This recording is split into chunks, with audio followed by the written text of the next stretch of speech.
Hey everyone, Sean Allison back with another video. This was a dive on North Baker rig, 45 miles out of Peccary Channel, which is out of Corpus Christi, Texas, back on August the 30th. Beautiful sunrise here, nice flat seas. This is into the Peccary jetties. I'm a little late getting this video out, but better late than never, right? So pretty long ride, about an hour and a half ride. You can see the rig in a distance here, maybe 5-6 miles out there. Coming up to it, this is North Baker. South Baker, I believe, is cut at 40 feet. Here locally, if you don't know, we use a what we call a rig hook. It's a big aluminum pole like a shepherd's hook, tied off on one end.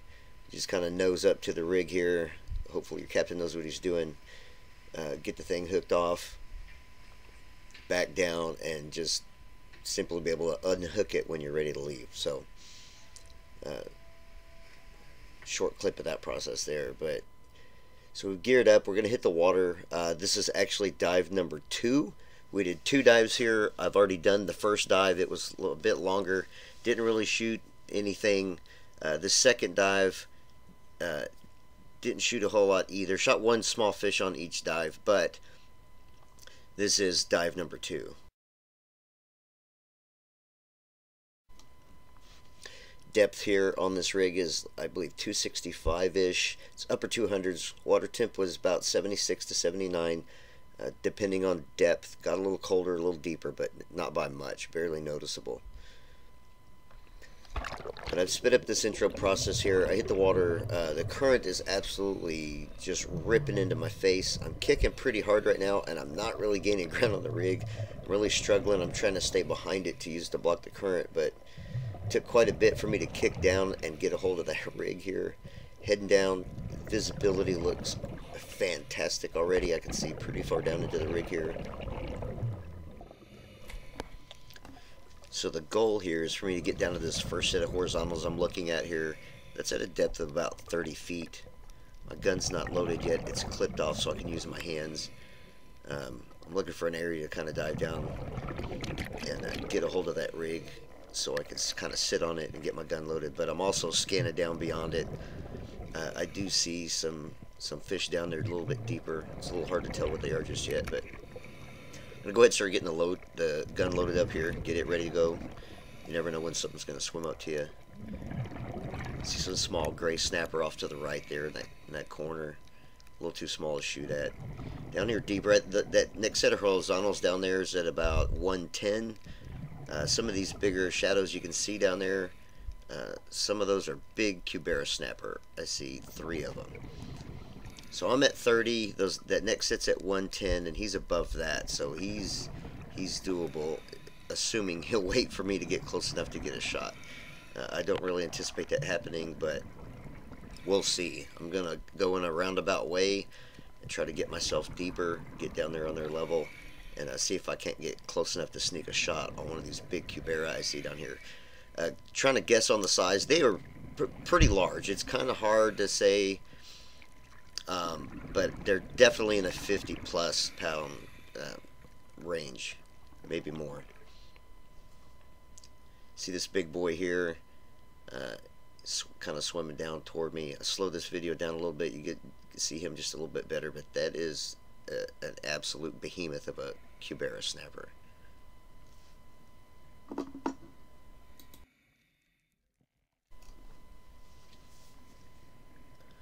Looking around as I come around this pipe. Slowed it down here again.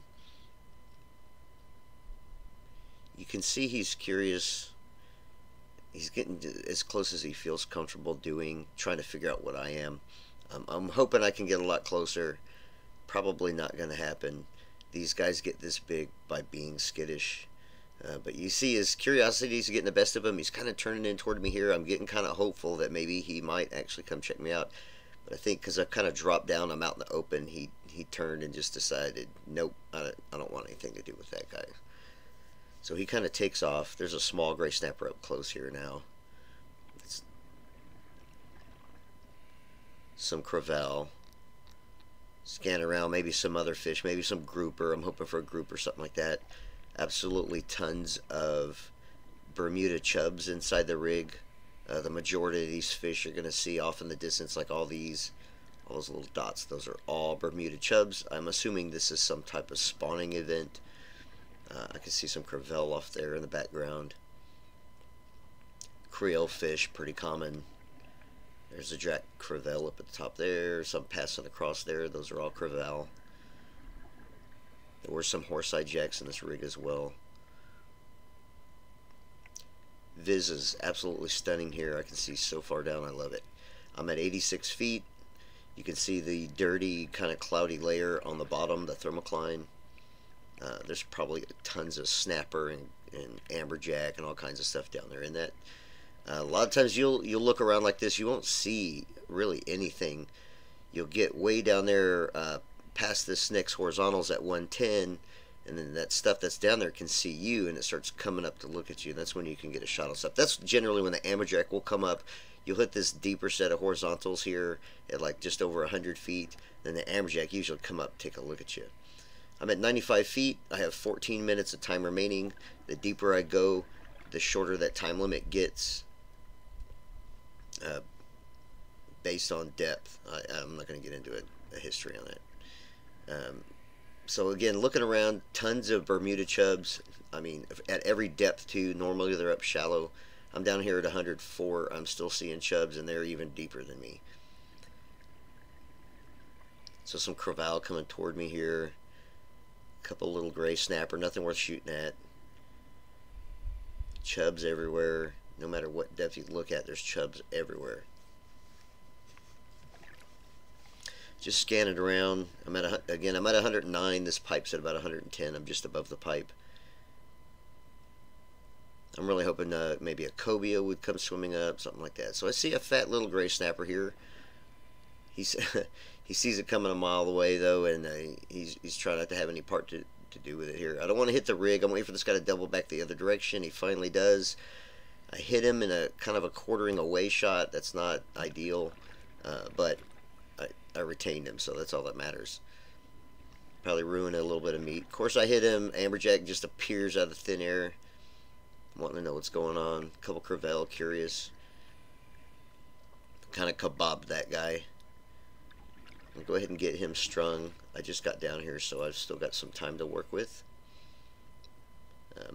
This is when I really want to hurry and get this guy back on, get my gun reloaded, because it's right now, right after you shoot that first fish, that all the bigger fish that you really want to shoot are going to show up and want to know, what's that smell and what's all the fracas over here. So I turn my tip around. I'm trying to get it back out of this fish. I've got him strung.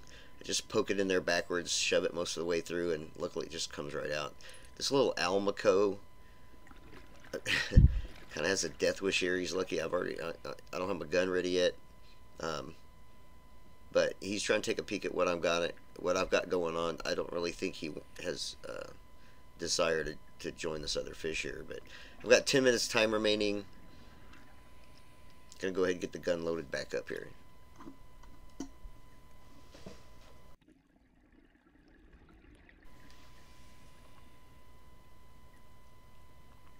Get these bands loaded up. Looks like the almaco lost interest here. He's kind of swimming off.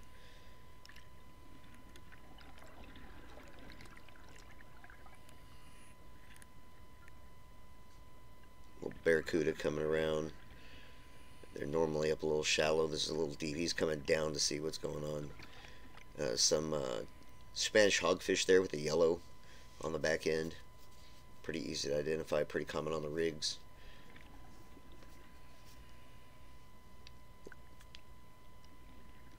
Lots of small stuff going on, like right next to the legs that you don't see till you get up close. The almaco is still kind of hanging around there.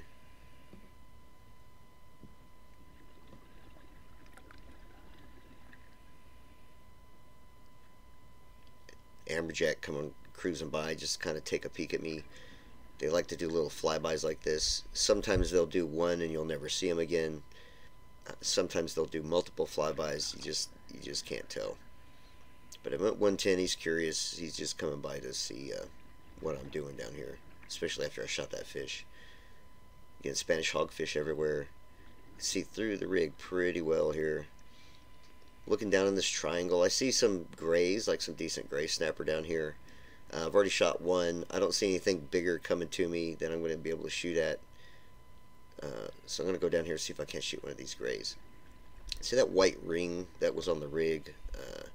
That was grazing marks. Turtles will often come down here and eat sponge and stuff like that off the rig, and it'll leave it'll look bare stark white where they've eaten away any of the shell and sponge and whatnot. But those are basically grazing marks. So anyway, I'm down here. I'm pretty deep right now. I'm deeper than 110. Probably around 124, I think it was. Watching these little grays. None of them really seem big enough to justify shooting at. Of course, an amberjack kind of scares me, buzzes by me here. I'm looking though. I'm trying to pick me out kind of a bigger one. Not really seeing anything right off the bat that really stands out from the other fish that's worth shooting at.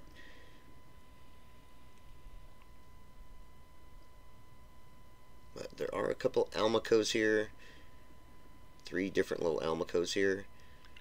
These are really beautiful fish. You can recognize them by the high dorsal, that sickle tail, and they're really dark. That's probably the defining characteristic. Dark eye and a really high dorsal. These guys, I give them a pass. I don't really shoot things that I'm not going to eat, and I'm kind of looking for snapper more than anything. There's those grazing marks I was referring to. See how white it looks? That's from animals, potentially parrotfish, stuff like that, coming and just eating off of the growth on the rig.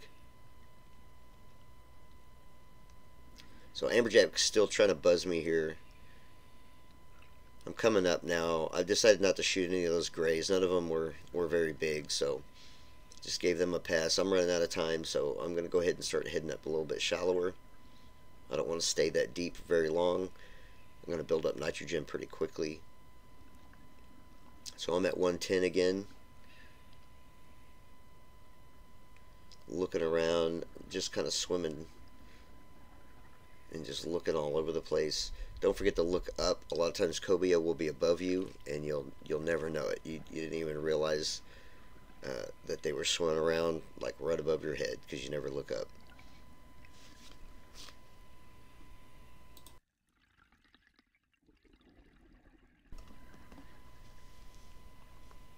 So my time's getting really low here.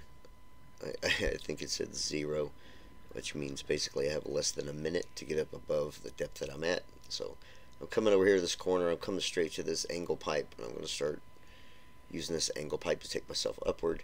I'm trying to stay really close to the pipe. The current is not as strong down here deep as it was up shallow, but there is a pretty decent current flowing at every depth of this rig. I'm at 100 feet, 0 minutes time remaining, but I am on my way up. I'm not going to get in a hurry. I'm on my way up there. I see a shark in the distance there. He does not show up in the video very well here, but trust me, he's there.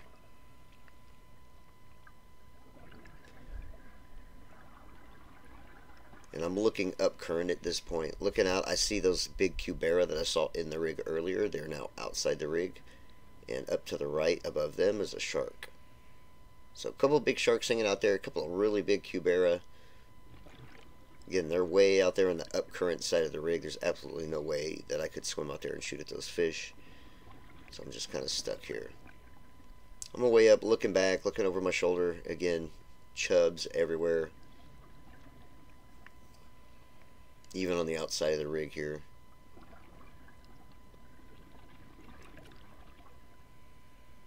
Scanning outside the rig as I go. Some fish like African pompano, they'll never come inside the rig, but they will circle around the outside of it generally. I say they'll never come in the rig. I have shot them inside the rig, but that's normally they're swimming around the outside of it. Coming up, absolute stunning view. Looking around here. A couple of Crevalle.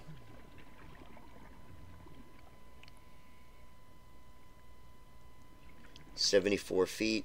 I've now have 1 minute of time remaining. The time is increasing because I'm going shallower. I'm taking on less nitrogen. I'm actually, at some point it'll flip and I'll start off-gassing. But I'm gaining time because I'm going shallower. There's a Creolefish there, that sickle-shaped tail makes them pretty identifiable even if you can't see the colors on them. They're very beautiful fish, multicolored, kind of orangish, greenish, a lot of different colors that transition real smoothly instead of like an abrupt line in the color change. But pretty cool looking fish. I'm at 61 feet. I now have 3 minutes of time remaining. Again, I'm going to continue to ascend. I'm also watching my air supply to make sure that's not going to run out. But I'm good there, so just making my nice slow ascent to the surface, looking around all over the place as I go. See that oyster break off in my hand there? That's pretty common, especially when the current is really strong and you're trying to hold on to stuff. Every once in a while you'll break a piece of the oyster off and just kind of drop it into the sea there. That yellowish looking stuff there you saw, that's like an invasive coral here. I can't remember exactly what it's called. It's actually a pink color. It looks yellow on video, but it's actually pink. And I believe that's an invasive coral. It's beautiful, but I think it's invasive. Chubs everywhere, doing their thing. Still looking around, hoping maybe one of those Cubera would come in. I already know that's almost definitely not going to happen, but you can always hope, right? A lot of fish will sneak up on you like cobia. Sometimes you'll never even see them, and other divers will on the same dive. That's just how it goes. So I'm hanging on to this anode here. You can tell I'm kind of fighting the current a little bit.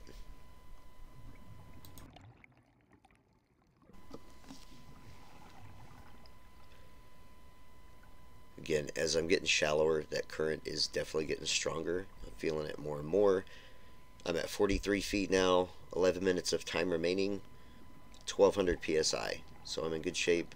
I am basically making my ascent. I'm going to come up shallow looking for the 30-foot horizontals. Maybe hang out there for a minute, shoot a couple gray snapper, maybe a yellow jack, something like that before heading back up. So just slowly making my way up here. On the first dive, I did shoot a yellow jack. I don't have that in this video, but that was my only fish on that dive. So this is my second dive. I've gotten one gray snapper. I don't really expect to shoot anything else bigger at this point, and I'll just be content to get another gray or two. Looking out on the upcurrent side, see the Creolefish to the left here. Got 14 minutes of time remaining. My computer's also taking into account how much air I have left and how fast I'm using it and how quickly it's going to run out. It knows how long that will be, and it weighs that in when it tells me that I have 14 minutes left. So again, visibility was absolutely beautiful. You can see clear through every bit of this rig. Makes for some stunning footage, I think. But maybe I'm biased. So swimming along here, that looks like a damsel, an adult damsel. It's all blue with a yellow tail. It didn't look anything like that when it was a juvenile. They transition in appearance quite a bit as they grow. Little Sergeant Major down here, yellow and black stripes. Those are Sergeant Majors. They can get pretty big offshore.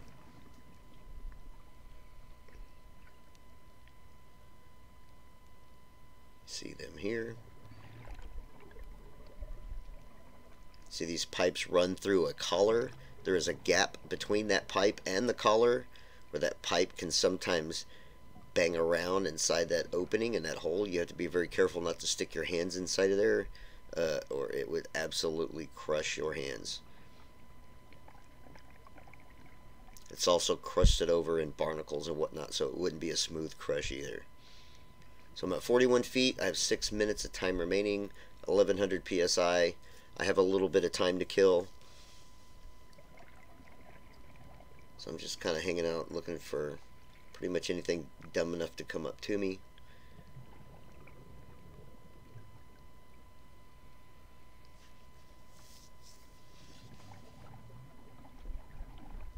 Looking inside, looking at the little stuff there. See the other divers down there deeper.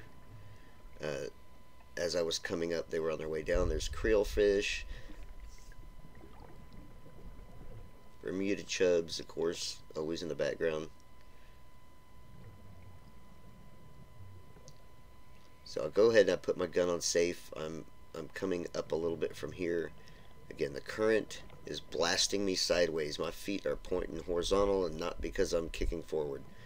The current really is pushing and making me work for every bit of this here.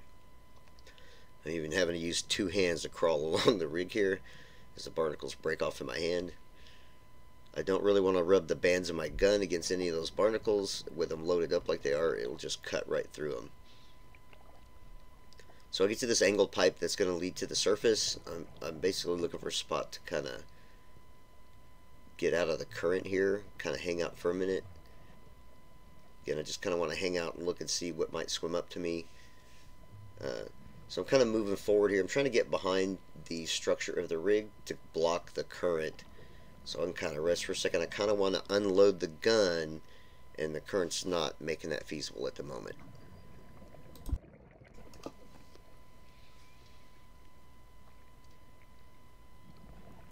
So I decide basically I'm not going to be able to unload my gun. I don't have two free hands. I can't let go of the rig, not even for a second, even behind here. So I just clipped my gun off with it loaded. Actually dropped it right there and caught it immediately. I got really lucky on that. I would have been taken off after it, and by the time I caught it, I'd have been almost outside the rig. So I caught it there, got it clipped off. It's still loaded. I don't prefer that, but it is what it is. I can't let go of this rig. So I'm trying to move up to my safety stop depth at about 15 feet. I want to sit there for 3 minutes, kind of off-gas some nitrogen before I head up to the surface, just to help me not get the bends. I'm at 22 currently, so I'm 15 to 20. I have my computer set to start my safety stop at 20 feet. So it's going to start a 3-minute timer for me that's going to count down to 0. Let me know when it's safe for me to go up to the surface and my safety stop is complete. I'm at 17 feet here. My timer's active. I've got 900 psi, which should be plenty of air to sit out 3 minutes at this kind of a depth here.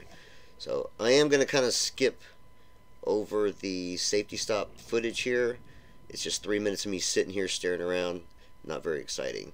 So this is 3 minutes later here. My safety stop is complete. And it's time for me to start heading up here.